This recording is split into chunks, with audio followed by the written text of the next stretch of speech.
Let's look at a theory that many people believe. It's one that I also believed too, until I looked into it for myself. The theory comes from a book written in 1976 called The 13th Tribe by a man named Arthur Koestler. In the book he claims that the Ashkenazi Jews, these are the Jews that had gathered in Europe around the Middle Ages, were descended from an area in the east called Khazaria. He claimed that the Khazars were a white race of people and that their royalty converted to Judaism for political reasons around the year 800, even though they were not ethnic Jews. And then they forced the population to convert as well. Then they claimed that these people migrated to Europe and became what we now call Ashkenazi Jews. Therefore, they say that the Ashkenazi Jews, which constitute the majority of modern-day Jews, are not Jewish at all and have no claim to the land of Israel today. I have found that this theory is not correct at all, and there's plenty of evidence that proves it isn't. One clue should be that the people today keep pointing back to this book written in the 70s to support this claim, instead of pointing to recent papers or historians or archaeologists that prove it. That's because modern historians and archaeologists, even with Arab sympathies, don't buy Koestler's theory. One example is a scholar named Bernard Lewis. He's a man who the Encyclopedia of Historians and Historical Writing calls the, quote, most influential post-war historian of Islam and the Middle East. He's also a person with a long history of defending the religion of Islam. He said this about Koestler's book, The 13th Tribe, quote, this theory is supported by no evidence whatsoever. It has long since been abandoned by all the serious scholars in the field, including those in Arab countries, where the Khazar theory is little used except in occasional political polemics. Another man, Douglas Morton Dunlop, who is cited as, quote, the most esteemed scholar of the Khazar monarchy, end quote, said that the theory that Eastern European Jews were the descendants of the Khazars can, quote, be dealt with very shortly because there is little evidence which bears directly upon it, and it unavoidably retains the character of a mere assumption, end quote. Let me show you some terrific reasons why this theory is wrong, but before I do, it's important to define a few terms, as many of the presentations that try to convince people of this idea seem to be confused on some pretty basic issues. First, there are two main types of Jewish ethnic divisions in the world. They are the Ashkenazi and the Sephardim. The word Ashkenaz means German, and the word Sephrad means Spain. These are the two largest groups. During the 1,000 years of the diaspora, or the dispersion of the Jews from the Middle East, many Jewish communities were established by Jewish settlers in various places around the world, often at great distances from one another, resulting in long-term isolation from each other. These communities would develop under the influence of their local environments. Two main centers of Jewish populations were in modern-day Germany and Spain. Sephardim are Jewish people that settled in and around Spain, although the name now also includes other Jewish ethnic groups that simply worship in the same style that they do. Although the spread of Jews into Spain is most commonly associated with the diaspora, which began after the Roman conquest of Judea in 70 AD, immigration from Judea into the area can be dated before the destruction of Jerusalem. And really, no matter which dates you prefer for the Sephardim settling in Spain, this group settled in Europe long before the Khazar Empire ever existed. Germany was also an area that over time many Jewish people settled in. It became one of the few places in the world that Jewish culture thrived. They established universities and businesses. The term Ashkenazi, although meaning German, later came to refer to a wider region of Eastern European Jews. So what do we know about the Khazars? It's likely that the Khazar nation was made up of tribes from various ethnic backgrounds, as steppe nations traditionally absorbed those that they conquered. Their name is accordingly derived from the Turkic Khaz, meaning to wander or flee, but we don't know much about them for sure. It is known that there was, as the book The 13th Tribe suggests, a conversion of the royal family to Judaism around the year 800. This fact is attested to in various historical sources, although for many years the only people to claim this was the Jews themselves. In the Jewish Encyclopedia it states, quote, the conversion of the leading Khazars to Judaism perhaps took place toward 740 CE. Ironically, for many years it was only the Jews who claimed that this was true, and it wasn't until recently that modern archaeology has proven what the Jewish historians have been saying the whole time. I've heard many people mention this encyclopedia issue, as if it somehow confirms that Ashkenaz was founded by the Khazars. But it doesn't at all. It simply states that there was a conversion of the Khazar royal family to Judaism. The amount of people in the country that converted to Judaism with the royals is debated somewhat. Some say it was just the royals and most of the upper nobility. Others say it was the entire country that converted. This seems unlikely because of all the historical accounts of that area being a melting pot of Muslims and Christians as well as Jews after this fact. It really doesn't matter, actually. The question in regard to this theory is, did these people migrate to Europe en masse to become what is known as the Ashkenazi Jews, as Kessler says that they did? There are many ways, actually, to test this theory, so let's take a look at some of them. The first thing that we need to get out of the way is this issue of race versus parentage. Many of the websites and videos that I've watched which attempt to convince people of this theory say simply that the Jews are supposed to be brown, and the Khazars were white, and Ashkenazi Jews are also white, and therefore the case is closed. Now, there's a ton of problems with this idea, and setting aside the idea that these people claim that the Khazars were white, which nobody knows for sure, but Asian characteristics do seem to be the most likely hypothesis. But nevertheless, let me demonstrate how common parentage and race are different. One writer said it this way: let me illustrate this point. If I were to marry an Asian woman and father children who then married other Asians, these children would be my descendants. If that woman were to die, and I were to marry an African woman and have children, and they were to marry others of African descent, they would also be my descendants. One set of my descendants would be racially Asian, and the other racially African, but they would both be my descendants.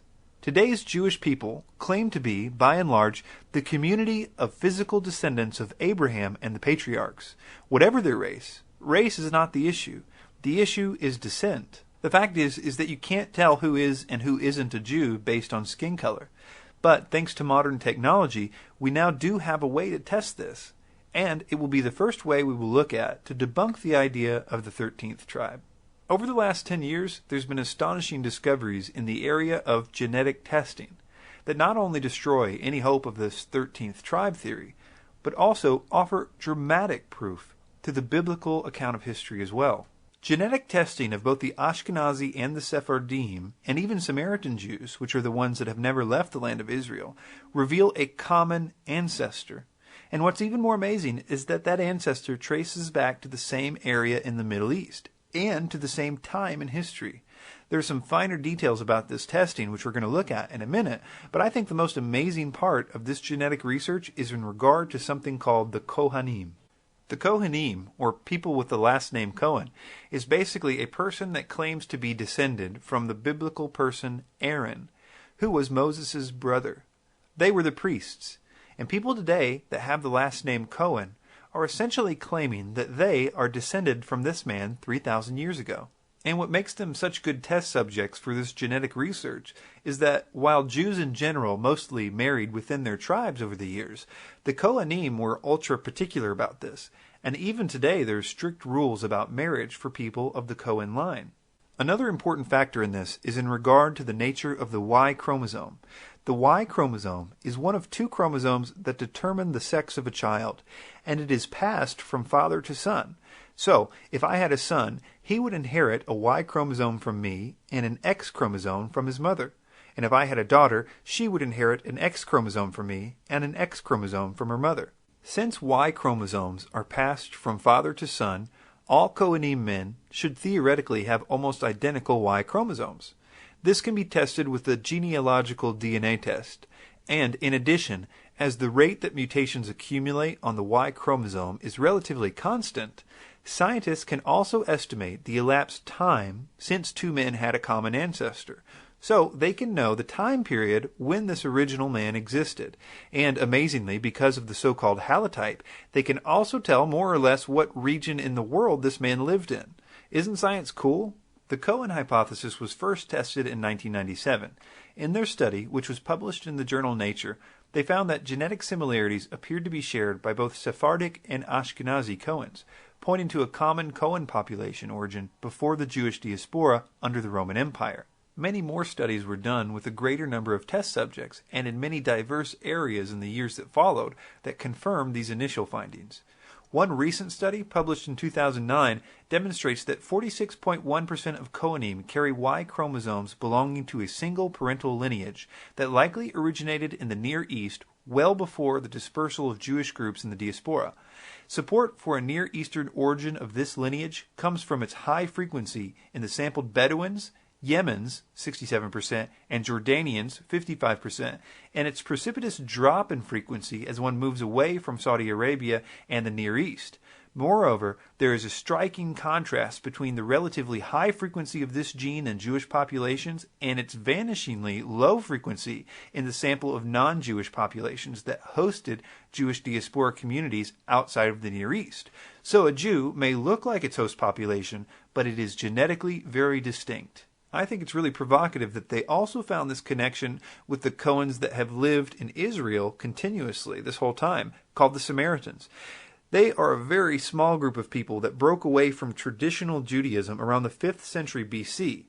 And they have their own version of Judaism, but interestingly, they claim that their priests descend from the Cohen line as well. And in a 2004 article on genetic ancestry of the Samaritans, it concluded from a sample comparing Samaritans to several Jewish populations, all currently living in Israel, representing Ethiopian Jews, Ashkenazi Jews, Iraqi Jews, Libyan Jews, Moroccan Jews, and Yemenite Jews, as well as Druze and non-Druze Palestinian Arabs, that the principal component analysis suggested a common ancestry of the Samaritans and Jewish patrilineages.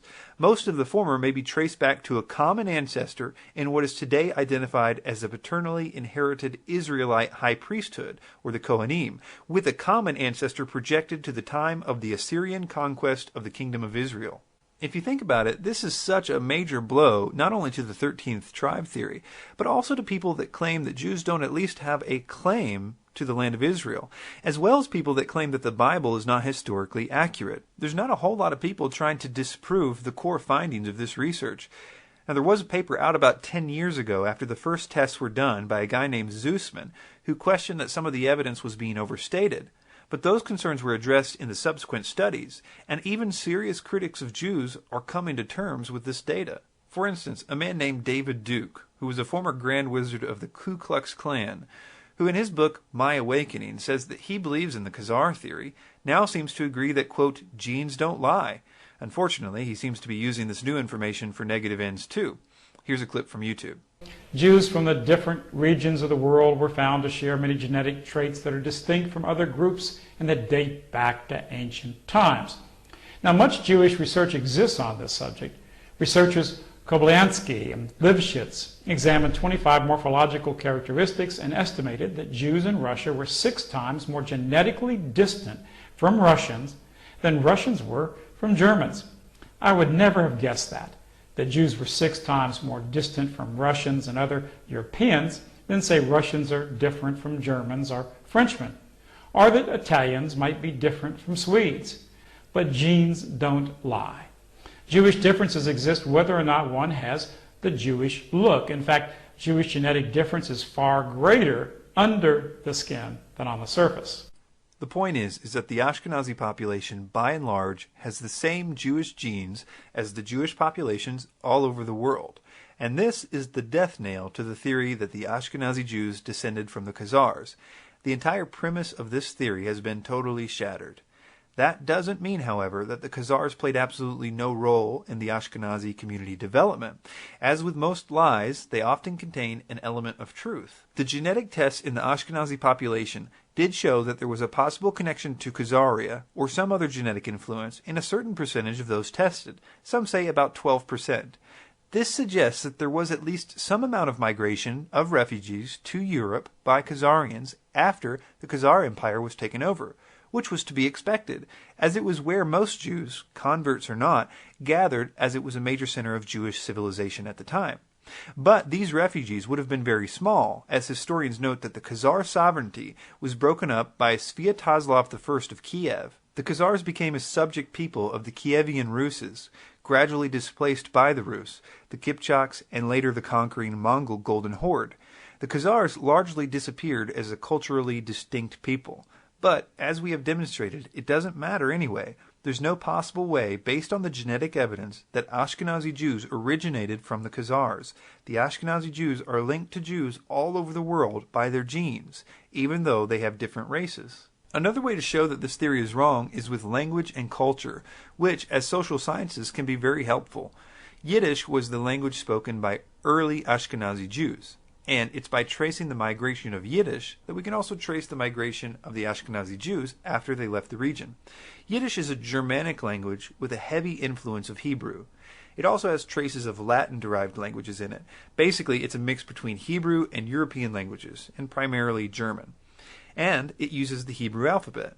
It's very similar to that of the Sephardim in Spain and Portugal, who spoke something called Ladino, which is basically a combination of Hebrew and the Latin languages of that region, and it too uses the Hebrew alphabet. The problem is that if the Ashkenazi Jews were descended from the Turks of Khazaria, the Khazars left no evidence of this in the language, which would be completely unheard of in historical linguistics, and it's very hard to believe.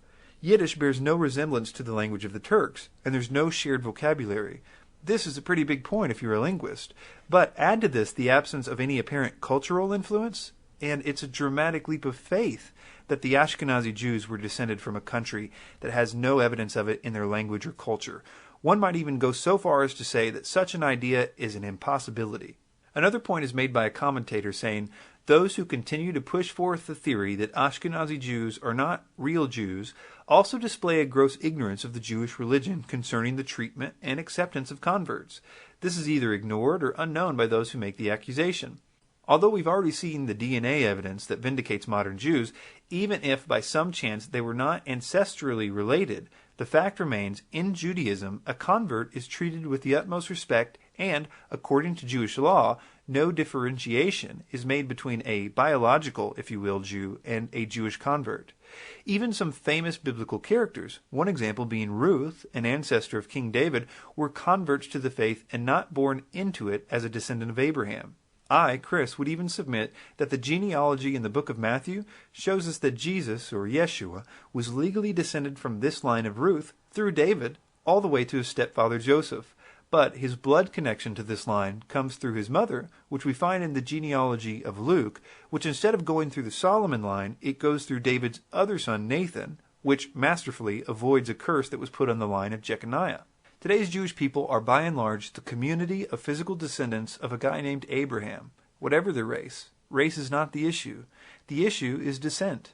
Black Ethiopian Jews, blonde Jews from Scandinavia, Jews from India, they're all racially different, but all Jewish. Sure, there's been intermarriage, rape, conversion of Gentiles. Some non-Jews have entered into ethnic Jewry.